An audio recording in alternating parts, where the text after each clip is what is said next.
열왕기상 말씀은 다윗 왕가와 함께 하나님께서 솔로몬에게 은혜를 누려줬던 그런 통일 왕국 시대를 끝내고 솔로몬의 안타까운 연약함으로 인해서 르호보암, 그러니까 솔로몬의 아들 시대에 갈라져서 북쪽에는 여로보암, 남쪽에는 르호보암이 각각 북이스라엘, 남유다로 분열돼서 그 각각의 왕조에 대하여 역사를 설명하고 있습니다.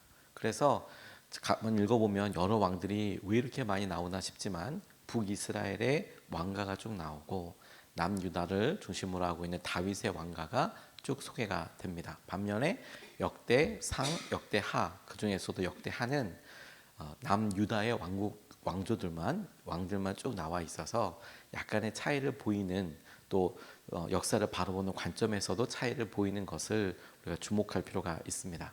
오늘 우리가 읽었던 이 아합은 북이스라엘, 여로보암이 이렇게 여로보암이 분열돼 북이스라엘 쪽을 다스리고 있었던 왕가들 중에 아합이 왕이 되고, 그가 통치했던 시대에 하나님께서 엘리야라는 하나님의 사람을 보내주셔서 있었던 하나님의 하나님의 말씀, 하나님의 영광이 드러나는 그런 시대라고 싶습니다. 이스라엘 왕국이 부흥하고 그 힘을 크게 떨치고 하는 것과 상관없이 그 시대의 왕이 악하고 힘들 때 하나님께서는 당신의 사람들을 보내셔서 말씀하셨습니다. 우리가 선지자라고 부르는 사람들인데, 이들은 하나님께서 허락하신 말씀으로 그들 말씀하신 도전대로 왕에게나 이스라엘 백성들에게 이 시대를 향한 하나님의 말씀이 어떤지, 하나님의 마음으로 인하여 어떻게 회개해야 할지, 어떻게 돌아와야 할지에 대해서 계속해서 전달하는데, 아합은 아주 악한 왕이었고 아합보다도 더 유명한 사람은 아합의 아내였던 이세벨이라는 사람이 엄청 지금까지도 유명한 사람이죠. 그런데 그 시대에 하나님께서는 엘리야라는 하나님의 능력의 종을 보내셔서 이스라엘 백성들을 깨워서 돌아오도록 계속해서 독려하셨을 뿐만 아니라 아합 왕에게도 끊임없이 하나님의 말씀과 영광을 기억하도록 그렇게 전달하고 있는 점이 특별하다고 싶습니다. 그 아합의 시대 때 엘리야가 하나님께서 이제 그들을 통하여 말씀하시는 첫 번째 사건과도 같은 일로 오늘 이 가뭄의 때에 엘리야가 말하고, 그리고 그의 말대로 이루어졌던 가뭄의 시기를 우리가 보게 되는데, 우리가 이 짧은 본문을 통해서 하나님께서 어려움의 시기 때 주시는, 허락하시고 공급하시는 것에 대해서 주목할 수 있겠다고 싶습니다. 하나님께서 무엇을 먼저 공급하여 주시느냐? 말씀을 공급해 주세요. 하나님께서 당신의 일을 이루실 때 가장 먼저 하시는 일들은 하나님의 약속을 받도록, 붙잡도록 하나님께서 이끌어 주십니다. 오늘 1절 말씀을 보면, 길르앗의 디셉에 사는 디셉 사람 엘리야가 아합에게 말하였다. 내가 섬기는 주 이스라엘의 하나님께서 살아계심을 두고 맹세합니다. 내가 다시 입을 열기까지 앞으로 몇 해 동안은 비는커녕 이슬 한 방울도 내리지 않을 것입니다. 엘리야가 아합을 찾아가서 앞으로 있을 일들에 대해서 이야기하고 있는 것입니다. 엘리야가 말하는 이 시점을 기준으로 본다면 이제 가뭄이 시작될 시기이고 아직은 가뭄이 오지 않은 시기라고 볼 수 있겠습니다. 그러니 하나님을 통하여 주신 말씀이 뭐냐면, 이제부터 있을 일에 주목해봐라. 그리고 이제부터 그 기간이 길어질수록, 가뭄의 때가 길어질수록 하나님께서 말씀하셨던 것이 하나님의 말씀대로 이루어지고 있다는 것이 아합뿐만 아니라 이스라엘 백성들에게 깊이 각인되는 그런 기간과 시간이 될 것이다 라는 것을 우리가 쉽게 알 수 있죠. 그러면 거꾸로 이 일을 해결하기 위해서도 어떻게 되겠습니까?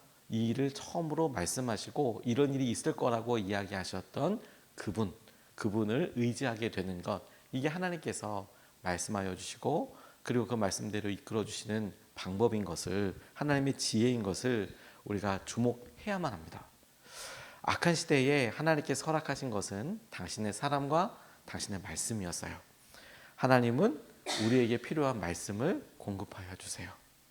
이것이 출애굽 시대 때부터 계속해서 우리에게 하나님께서 허락하여 주시고 이끌어 주시는 것이죠. 만나를 먹이셔서 그들에게 훈련시키셨던 것이 무엇이냐면, 그들의 날마다의 필요를, 먹을 것을 실제로 공급하여 주시는 것, 그게 중요하고 그냥 하나님의 놀라운 은혜이지만 그것으로 끝난 것이 아니라 너희들 그런데 사람이 떡으로만 사는 것 아니고 하나님이 공급하여 주시고 먹여주시는 것으로 살게 되는 것을 훈련시키고 그런 매일마다 하나님 앞에 순종하는 것, 공급하는 것 그거 훈련시키셨다는 것 아닙니까? 하나님께서는 말씀과 하나님께서 허락하여 주시고 채워주시는 것을 분리해서 그렇게 하지 않으셨고 오히려 하나님께서 말씀하시며 하나님의 은혜와 인도하심을 보여주시고 이끌어 주시려고 훈련시키신다는 점에 주목해야 한다는 거예요. 아합의 시대를 심판하기 위해서 그가 스스로 겸비하기 위해서 겸손하게 하나님의 말씀에 순종할 수 있는 그런 마음 상태를 만들기 위해서 하나님께서는 엘리야를 통하여 말씀을 주셨어요. 이제부터 있을 일에 대해서 하나님께서 이야기하셨습니다. 그러니 여러분 가뭄도 중요하지만 이 가뭄이 하나님의 계획과 말씀에 따라서 이루어졌다는 사실을 기억해야 해요. 이걸 얼마나 빨리 깨닫고 의지하고 그리고 이것을 우리가 얼마나 굳건히 붙잡고 있는가가 정말로 중요한 것이죠. 우리는 여러분 어려움과 기근을 만납니다. 그런데 마틴 로이드 존스 목사님을 이렇게 보니까 이런 이야기를 해요. 우리가 배고프고 힘들면 우리가 돼지 먹이나 이런 것을 찾지만 진짜로 힘들어지고 어려워지면 아버지를 찾게 된다. 아버지를 떠올리게 된다. 우리가 힘들고 어렵고 가난하고 먹을 것이 없어서 곤궁함에 처하게 되면 돼지우리를 찾고 나 먹여줄 것 무언가 그거 찾게 되지만 진짜로 죽을 것 같고 어려우면 하나님 아버지를 찾게 된다. 그 말이겠죠.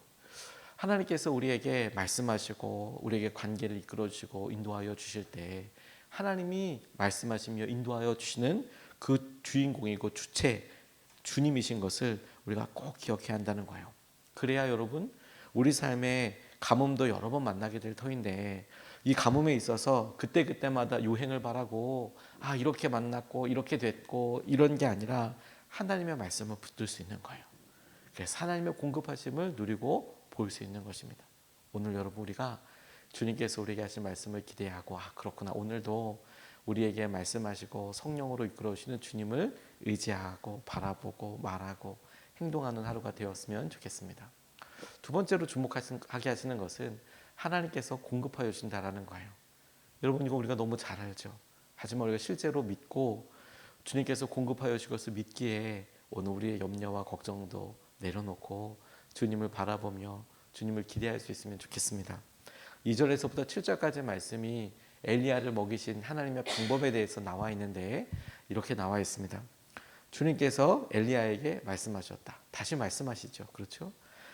이곳을 떠나서 동쪽으로 가거라. 그리고 거기 요단강 동쪽에 있는 그리 시냇가에 숨어서 지내며 그 시냇물을 마셔라. 내가 까마귀에게 명하여서 네게 먹을 것을 날라다 주게 하겠다. 엘리야는 주님의 말씀대로 가서 그대로 하였다. 그는 곧 가서 요단강 앞에 있는 그리 시냇가에 머물렀다. 까마귀들이 아침에도 빵과 고기를 그에게 가져다 주었고 저녁에도 빵과 고기를 그에게 가져다 주었다. 그리고 물은 그곳 시냇물을 마셨다. 그런데 그 땅에 비가 내리지 않으므로 얼마 있지 않아서 시냇물까지 말라버렸다. 이렇게 이야기합니다. 1절과 2절 사이에 중요한 변화 하나가 있는데 주님께서 엘리야를 통해 말씀하셔서 아합에게 말씀하신 것 그게 1절이고 2절에는 하나님께서 다시 엘리야에게 말씀하셔서 그가 어떤 것을 해야 할지에 대해 구체적으로 명령하신 내용입니다. 너 그리 시냇가로 가라. 그래서 어느 지역에 있는지도 성경에 이렇게 설명하고 있죠. 글로 가서 거기 머물러라. 근데 까마귀가 먹인다, 먹이시겠다, 이제 먹이시는 거 아니겠습니까? 하나님께서 먼저 말씀하셔서요. 내가 까마귀로 너를 먹이겠다. 그리고 그가 갔더니 실제로 까마귀가 먹이는 거예요. 이게 너무 귀하지 않습니까? 엘리야가 그리 시냇가로 발을 길을 돌려서 갈 때 그에게 허락하셨던 약속의 내용을 보면 그 시냇가에 가서 시냇가니까 시냇가에서 물을 마셔라 합리적으로 이해가 되죠. 그 시냇가가 시냇가라고 하고 시냇가에 가서 물을 마신다. 그건 별로 의심스럽거나 이상한 그림이 아닌데 하나님께서 엘리야에게 말씀하실 때 내가 까마귀에게 명하여 너를 먹이겠다. 이렇게 이야기하시는 거예요. 엘리야에게. 그렇게 먼저 말씀하신 거예요. 그러니까 엘리야가 그 길을 그리 시냇가로 향하여 옮길 때 까마귀가 나를 먹이겠구나 이런 생각을 가지고 갔다는 거 아니겠습니까? 그래 그 가서 있는데 진짜로 까마귀가 아침 저녁으로 먹이더라라는 거예요. 하나님께서 나를 그리시네가로 가게 하셨다 왔어요. 근데 내가 알지 못하던 까마귀의 어떤 손길로 나를 먹이셨다. 그것도 놀라운데 더 놀라운 것은 뭐냐면 너 까마귀가 먹을 거야. 그리고 글로 갔더니 진짜 까마귀가 와서 먹이더라는 거예요. 이게 놀랍고 은혜인 것이죠. 하나님께서 우리에게 말씀하시고 이끌어 주실 때 이런 까마귀의 역사가 있고 은혜를 더하여 주시는 하나님의 통로라는 점에 주목하고 싶어요. 여러분들이 엘리야라면 너희들 가뭄의 때가 있을 거야. 그래 믿음으로 이제부터 힘들어지겠구나. 아니 지금이 가뭄의 때구나. 받아들이는 것은 그렇게 많이 어렵지 않겠죠. 가뭄이 시작된다니까. 그리 시냇가로 가라.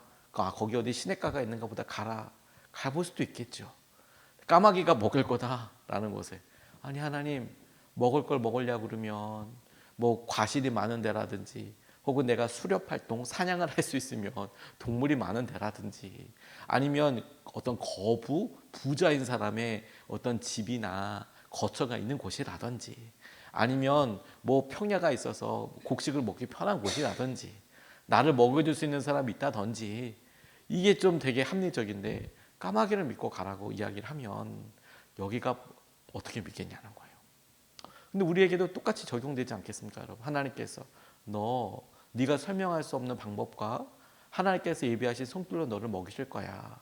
까마귀라고 얘기한 전혀 인과관계나 개연성이나 이런 것들이 없어 보이는 하나님 그런 방법으로 너를 먹이실 거야 라는 것에 우리가 한 발자국이라도 내딜 수 있겠습니까? 그런데 하나님께서 그렇게 한꺼번에 내딛게 하시고 그로 가게 하시고 그를 인도해 주신다는 거예요. 그리고 하나님의 방법이 3년 6개월 진행될 이 가뭄을 한꺼번에 다 먹을 수 있는 것을 채워주시고 이끌어주시는 것이 아니라 날마다 하나님이 그를 먹이시고 이끌어주시는 것 아니겠습니까? 물론 이 그리 시냇가에서 3년 6개월 있었던 것은 아닙니다. 이 시냇물이 마르고 나니까 다시 이제 이동해서 어느 한 과부를 찾아가 하나님의 명령하신 대로 그녀를 통해서 공개받게 되는 그래서 이 가뭄의 시기를 잘 넘어서게 되는 그래서 엘리야도 살고 그 과부 가족도 살게 과부와 아들도 살게 되는 그런 엄청난 일을 하나님께서 겪게 하여 주시죠. 하나님께서 공급하여 주시고 이끌어 주시는 거예요. 우리의 생각과 우리의 형편을 넘어서는 하나님의 말씀이 있다라는 거예요. 저는 그것을 처음으로 담임 목회했던 곳에서 정말 깊이 경험하곤 했었습니다. 제가 처음으로 목회했던 곳은 충북 괴산이라는 곳에 산꼭대기에 있는 그런 교회였는데 고사리 교회라고 고사리가 지명이었어요. 사람들이 다 여기 고사리가 맞나 보다라고 했지만 원래 그 지역의 이름은 그 사이에서 보자. 그래서 거기가 마방터 혹은 주막터가 있었던 곳이라고 합니다. 그래서 고사리 그 지역 사람들만 그렇게 부르고 다른 또 행정명은 따로 있었어요. 근데 거기 목회하는데 시골에 그 세 지역을 이렇게 우리가 같이 섬기고 그러는데 총 인구를 다 합해도 43명이었어요. 제가 있을 때. 세 마을이 43명. 그러니까 그 위에는 한 10명 정도 이렇게 머물고 밑에도 한 마을이 조금 있고 마을이라고 해도 부르기 그렇네요. 한 몇 명 살면 마을이라고 그러기가 조금 애매하죠. 그러니까 몇 지역들이 몇 가구들이 이렇게 띄엄띄엄 있는 거죠. 하지만 걸어가기는 좀 부담되는 거리인데 근처에 교회가 없었어요. 그래서 거기 이제 이렇게 하고 이렇게 하다 보니 그런데 너무 감사한 거는 제 전임 목사님과 그 지역의 귀한 분들이 믿음의 동력자들이 그렇게 참 귀하게 마을을 잘 섬겨주셔서 교회에 대한 이미지가 엄청 좋았어요. 엄청 좋고 뭐 교회에서 뭐 한다 그러면 사람들이 다 이렇게 적극적으로 반응할 뿐만 아니라 더 충격적인 것은 본인의 종교를 난 하나님 믿는다고 다 생각해요. 근데 교회는 나오지 않으세요. 그런 일이 이렇게 거기에 있었어요. 거기에 우리가 이화여자대학교에 총장으로 이렇게 했던 김환란이라는 분이 그곳에서 말년을 사셨거든요. 그러면서 나중에는 김동길이라는 연세대 박사님 한 분이 또 거기서 말년을 다 이렇게 사셨어요. 그래서 마을 사람들한테 본인들이 크리스천이니까 정말 진심으로 많이 섬겨주셨어요. 마을 잔치도 하시고 하나님 얘기, 예수님 이야기도 많이 해주고 그래서 정말 다 본인이 크리스천이라고 생각하는 그런 특별한 동네 분이었습니다. 근데 교회는 잘 안 나오셨어요. 그래서 전도하러 가고 방문하고 이렇게 하면 아주 기쁘게 받아주시고 하셨던 분이었습니다. 하지만 조그만 교회의 산곡대기에, 그래서 새벽에도 수요 예배 때에도 주일에만 이제 잠깐 오시고, 그나마 그것도 관광철에는 잘 오시도 못하는 그런 교회에 재정이 어렵죠. 그런데 하나님께서 거기를 이렇게 보내주시고 그곳에서 기도하게 하시고 목회하게 하시는데, 하나님이 공급하시고 이끌어주시는 방법이 너무 놀랍다고 싶었어요. 정말 하나님께서 그렇게 이끌어주고 인도하여 주시더라. 그런 작은 교회에 뭐 담임 목사 사례나 이런 것들이 사실 없죠. 받아본 적이 없어요. 오히려 그곳에서 하나님께서 하실 일들을 놓고 기도하는데, 여러분 까마귀가 먹이신다는 것이 하나님께서 때로는 관광객을 통하여, 때로는 기도하다가 아침에, 때로는 하나님께서 당신의 방법과 상황을 통해, 때로는 밭에 있는 그런 실과들을 호박이나 옥수수가 많이 나는 동네였는데 옥수수 같은 것을 사택에다가 걸어놓고 가시는 분들도 계시고, 먹을 거, 맛있는 거 하나님께서 공급하여 주고 이끌어 주시더라고요. 전 정말로 까마귀가 먹인다라는 것을 정말 믿어요. 근데 그 중에서도 제일 제 마음속에 하나님께서 하시는 놀라운 은혜라고 경험할 수 있었던 게 뭐냐면 교회 방수공사였습니다. 하나님께서 여러 훌륭한 분들, 귀한 분들을 통해서 교회를 건축하게 해주셨고 아름답게 건축했어요. 아주 크지 않아요. 아주 조그만한 교회를 그냥 그렇게 아담하게 건축을 했는데, 막 건축사분들도 굉장히 유명하신 분이 본인이 이 건축 설계를 그냥 섬겨주셨어요. 교회에서 그렇게 한다고 하니까 그냥 그게 원래 설계만 하는데도 엄청 비쌀 텐데 그분이 직접 섬겨주셔서 그런 제안도 해주시고 그렇게 해주시고, 목사님이 또 마을 주민들이 다 등짐 날라가지고 교회를 지었어요. 그래서 엄청나게 이런 건 아니지만 그래도 시골에 이런 교회가 이런 모습이었습니다. 그런데 이 시골에서 지으면, 그리고 또 아마추어 분들이 지으면 한계들이 있어서 비가 샜어요. 비가. 그래서 새 건물 잘 지어놨는데 비가 새요. 이건 어떻게 할 수 있는 방법이 아닌 것 같아요. 근데 많이 새는 건 아니라고 하더라도 새 건물인데 저 어떡하냐 이런 생각이 들고 하는데, 벽지도 그냥 한지로 다 바르셨어요. 사모님이 한지 공예를 배우셔서 벽지 바르지 말고 본인이 한지로 다 발라서 이렇게 했던 데인데, 기도하는데 알아보니까 한 100만 원 정도 당시에 방수공사 하는데 들더라고요. 근데 교회에서 1년 예산이 100만 원이 안 될 텐데 100만 원이면 이거 어떻게 하겠어요? 그걸 누가 어떻게 공급하겠습니까? 그래서 아침마다 기도한 하나님, 저 방수공사를 해야 될 텐데 장마가 오고 있는데 어떡할까요? 5월달, 6월달, 이제 6월달 말만 해도 장마지 않습니까? 어떻게 할까요? 기도하는데 방법은 없고, 그렇다고 성도들과 이야기할 수 있는 방법도 없고. 근데 그렇게 앞에서 마른 기도 드린다는 건 뭔지 아십니까? 막 눈물이 나고 간절히 드리는 기도가 아니라, 하나님 아시죠? 장마 그 전선이 올라오고 있답니다. 이거 공사하면 며칠을 걸릴 텐데 하나님 어떻게 하면 좋습니까? 하나님 방수공사해야 맨날 그거죠. 하나님 방수공사해야 되는데 돈도 없고 어떻게 됩니까? 비가 오면 비에 푹푹 젖을 수도 있겠습니다. 하나님 맨날 그 기도였어요. 몇 주를 몇 달. 그런데 한 번은 월요일 아침에 그렇게 기도하고, 하나님 어떻게 하면 좋겠습니까? 눈물도 안 나오고 그냥 믿겨지지도 않고, 하나님 방수공사해야 되는데 어떻게 하면 좋겠습니까? 하나님 아시죠? 교회가 이렇게 됩니다. 이게 비 오면 이게 어려울 것 같습니다. 이렇게 그렇게 드리고 아침에 집사람이랑 우리 아이들이랑 이렇게 아이랑 같이 이렇게 하는데 전화 한 통화가 이렇게 와요. 몇 년 동안 연락 안 하셨던 한 권사님 한 분이 오늘 아침에 목사님 이렇게 새벽에 기도하는데 하나님께서 목사님 생각이 그렇게 많이 나게 해요.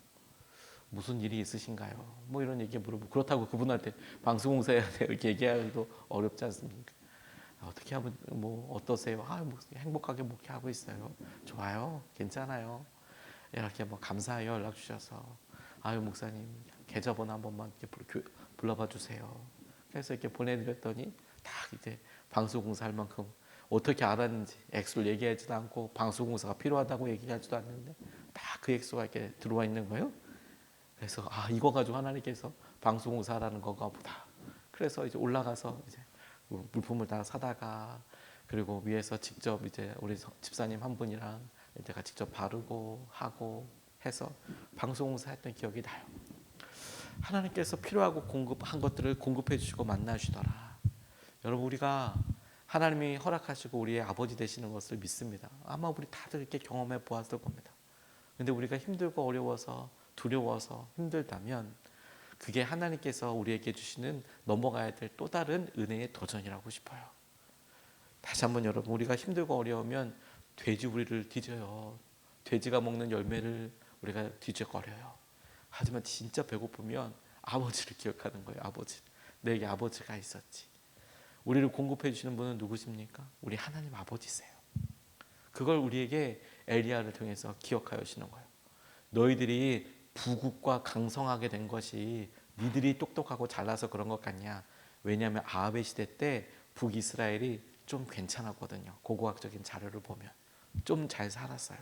여로보암 시대 때 아이러니하게도 좀 잘 살았어요. 왜냐하면 그 지역 자체가 남유다는 조금 황무지가 많고 북이스라엘 쪽은 좀 이렇게 잘 사는 동네들이 많아요. 대대적으로. 왜냐하면 그쪽은 풀들도 많고 산들도 많고 물들도 많아요. 그래서 북쪽이 좀 괜찮아요. 남쪽은 막 그냥 뭐 네게브라고 해서 광야가 많고 막 그런데 북이스라엘 좀 괜찮아요. 그래서 거기서 나라를 이루면 좀 괜찮아요. 근데 그래서 너희들 잘 사는 거 아니다. 하나님이 먹이시는 거다. 오늘 여러분, 우리를 공급해 주시는 그 주님을 우리가 의지하고 붙잡을 수 있으면 좋겠습니다. 오늘 두 가지 말씀을 같이 나눴는데요. 하나님께서 필요한 말씀을, 하나님께서 약속의 말씀을 먼저 허락하여 주시더라.